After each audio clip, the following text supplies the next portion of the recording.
नमस्कार दोस्तों, मैं रुद्र आपके सामने आज फिर एक नई और खौफनाक कहानी के साथ हाजिर हूँ। आज की कहानी है जंगल की वो रात। बहुत समय पहले की बात है।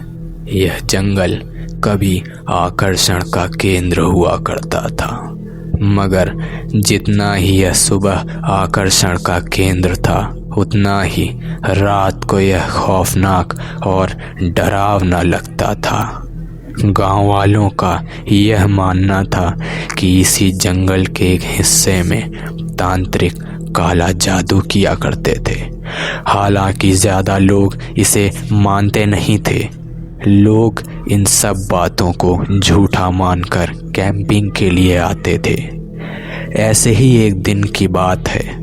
3 दोस्तों का ग्रुप यहाँ कैंपिंग के लिए आया।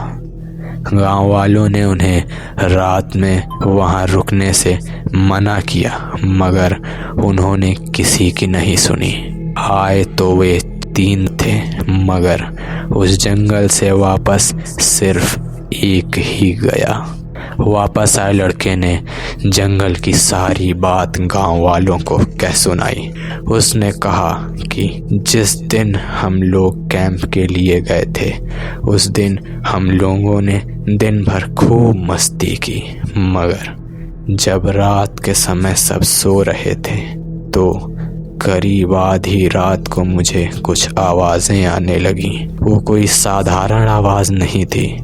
उन आवाज़ों में मंत्रों की आवाज़ और किसी बच्चे के रोने की आवाज़ शामिल थी। मुझे गांव वालों की बातें याद आने लगी। मैंने डरते डरते रोहित को जगाया और उसे इस बारे में बताया। उसने भी वह आवाज़ें सुनी। वह भी थोड़ा डर गया। फिर मैंने उत्कर्ष को जगाने की कोशिश की, मगर उसने कहा कि छोड़ ना यार, मुझे तेरे भूत की वजह से अपनी नींद नहीं खराब करनी। मेरे बहुत कोशिश करने के बाद भी नहीं उठा। मैंने और रोहित ने हिम्मत जुटाकर उस आवाज़ की तरफ जाने का सोचा। रोहित ने मुझे मना किया। उसने डरते डरते कहा, मत जिद कर भाई, रहने देना, मुझे बहुत डर लग रहा है। पर मैंने उसे जाने के लिए राजी कर लिया। उस आवाज़ का पीछा करते करते मैं और रोहित कुछ दूर आ गए थे। जैसे जैसे हम उस आवाज़ की ओर बढ़ रहे थे, वह आवाज़ तेज होती जा रही थी। कुछ देर बाद हमने वह देखा जिसे देखने के बाद हमारे पैरों तले ज़मीन खिसक गई। वहाँ कुछ तांत्रिक बैठे किसी लाश की पूजा कर रहे थे। ऐसा लग रहा था जैसे वह उसे वापस जिंदा कर रहे हों। उन्होंने जैसे ही एक मंत्र को कहा, वैसे ही वह लाश उठ खड़ा हुआ। लाश किसी और की नहीं बल्कि उत्कर्ष की थी। ये देखते ही रोहित की चीख निकल गई। ऐसा होते ही तांत्रिकों की नज़र हम पर पड़ गई। वे लोग बहुत गुस्से से हमारी तरफ देख रहे थे। यह देखते ही हम वहाँ से भागे। हमारे कुछ समझ में नहीं आ रहा था। भागते भागते हम लोग कैंप की तरफ आ गए, मगर अचानक से वह लाश मेरे और रोहित के सामने आ जाती है। वह और कोई नहीं, हमारा साथी उत्कर्ष था। उत्कर्ष ने रोहित की कुल्हाड़ी से काट कर उसे मार दिया था।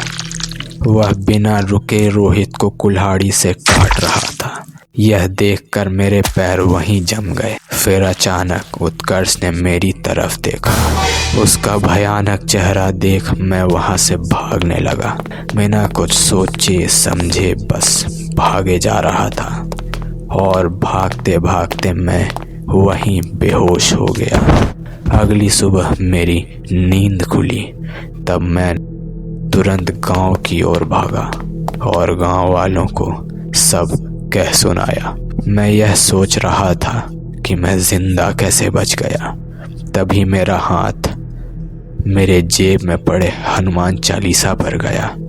मैंने वह निकालकर उसे माथे से लगाया और भगवान को शुक्रिया कहा।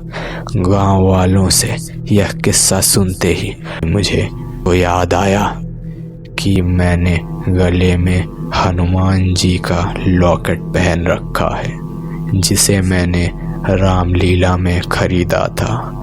दोस्तों, यह थी उस जंगल की पूरी कहानी। ऐसी ही बेहद डरावनी कहानी सुनने के लिए हमारी वीडियो को लाइक करें और हमारे चैनल को सब्सक्राइब करें। धन्यवाद दोस्तों।